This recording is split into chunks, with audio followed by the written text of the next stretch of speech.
लुगिज्म का एक और नया चैप्टर आ चुका है और ये वाला चैप्टर काफी ज्यादा अच्छा था, क्योंकि इस वाले चैप्टर के अंदर लुगिज्म के करता धरता यानी पीटीए ने हमें सियोंगजुक के साथ साथ गैब्रियो किंग को भी एक्शन में दिखाया। खैर आज की इस वाली वीडियो के अंदर नेक्स्ट चैप्टर की प्रेडिक्शन भी करेंगे, पर उससे पहले इस खतरनाक लेवल के चैप्टर का एक छोटा सा रिकैप ले लेते हैं। तो चैप्टर की शुरुआत होती है और हमें दिखाया जाता है जिनरैंग अपनी एल्बो का यूज करके गैब्रियो किंग के ऊपर अटैक कर देता है, पर ये अटैक्स को काफी ज्यादा इजीली डॉज कर लेता है और एक ही पंच के अंदर इसे अनकॉन्शियस भी कर देता है। फिर इसके बाद सीन शिफ्ट होता है और हमें दिखाया जाता है वो शान गैंग के नंबर 2 और नंबर 3 जिनरैंग से बोलते हैं, आज से तुम तीनों हमारे लीडर के लिए काम करोगे। इसके बाद अब इनके लीडर को दिखाया जाता है और यहाँ हमें ये पता चलता है यही बंदा गैब्रियो किंग का रियल डिसाइबल है और ये एक नंबर का हरामी है, क्योंकि इस बंदे ने वुशान की हालत पूरी तरह से खराब कर रखी है और इसके मन में जो आता है वही करता है और वुशान के अंदर जो भी गलत काम होते हैं उन्हें भी यही करवाता है। फिर इसके बाद हमें नंबर 2 और नंबर 3 को दिखाया जाता है जो इस हरामी को फर्स्ट जनरेशन के किंग्स के बारे में बताते हैं, जिसे सुनकर ये जिनरैंग को उनसे फाइट करने के लिए भेजता है। इसके बाद हमें दिखाया जाता है जिनरैंग एक एक करके सभी किंग से फाइट करता है और आखिर में सियोंगजुक के पास पहुंच जाता है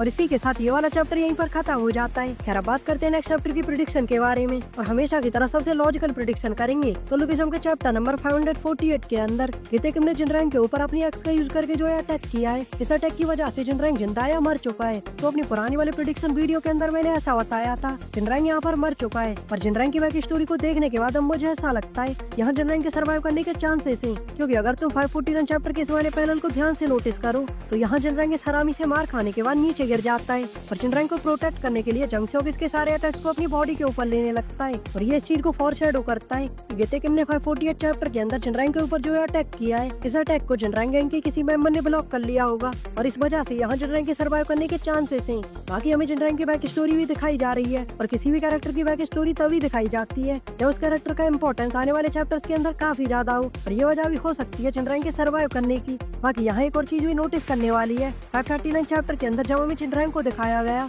तब इसकी शर्ट का कलर व्हाइट था और इसकी फिंगर के अंदर कोई भी रिंग नहीं थी, पर 541 चैप्टर के अंदर जैसे ही जिनरैंग एरिना के अंदर आता है तब इसकी शर्ट का कलर ब्लैक हो जाता है और इसकी फिंगर के अंदर भी एक रिंग होती है और इस वजह से काफी सारे लोगों को यहाँ ऐसा लगता है हमें ब्लैक शर्ट के अंदर जो है जिनरैंग को दिखाया गया है ये रियलिटी के अंदर जिनरैंग है ही नहीं, ये बस जिनरैंग का कोई कॉपी कैट है। पर मुझे नहीं लगता ये बात सच है, क्योंकि अगर हम जिनरैंग के एरिना वाले पैनल्स को ध्यान से नोटिस करें तो हमें काफी बार जिनरैंग की शर्ट का कलर चेंज होते हुए देखा है। जैसे इस वाले पैनल के अंदर जब ये डैनियल की तरफ जा रहा होता है तब इसकी शर्ट का कलर ब्लैक है और जैसे ये डैनियल के पास पहुंचता है इसकी शर्ट का कलर व्हाइट हो जाता है और इसीलिए मुझे ऐसा लगता है यहाँ पीटी जैसे कोई मिस्टेक हुई है। बाकी जिनरैंग की बैक स्टोरी के अंदर हमें वुशान गैंग के नंबर 1 यानी गैब्रियो किंग के जो इस हरामी डिसाइबल को दिखाया गया है, मुझे ऐसा लगता है आने वाले चैप्टर्स के अंदर किसी रीजन की वजह से ये बिग संग और जंगशॉक को नुकसान पहुंचाएगा और इस वजह से जिनरैंग को काफी ज्यादा गुस्सा आएगा और इससे फाइट करने के लिए रेडी हो जाएगा और हो सकता है इसे काफी बुरी तरह से डिफीट करे और इस तरह से वुशान का नया किंग बन जाएगा। और रही जिनरैंग के जेल जाने की बात, तो मुझे ऐसा लगता है गैब्रियो किंग अपने किसी कनेक्शन की वजह से बिल्कुल गन पार्क की तरह जिनरैंग को जेल के अंदर भेज देंगे ताकि जिनरैंग खुद को और भी ज्यादा पावरफुल बनाए,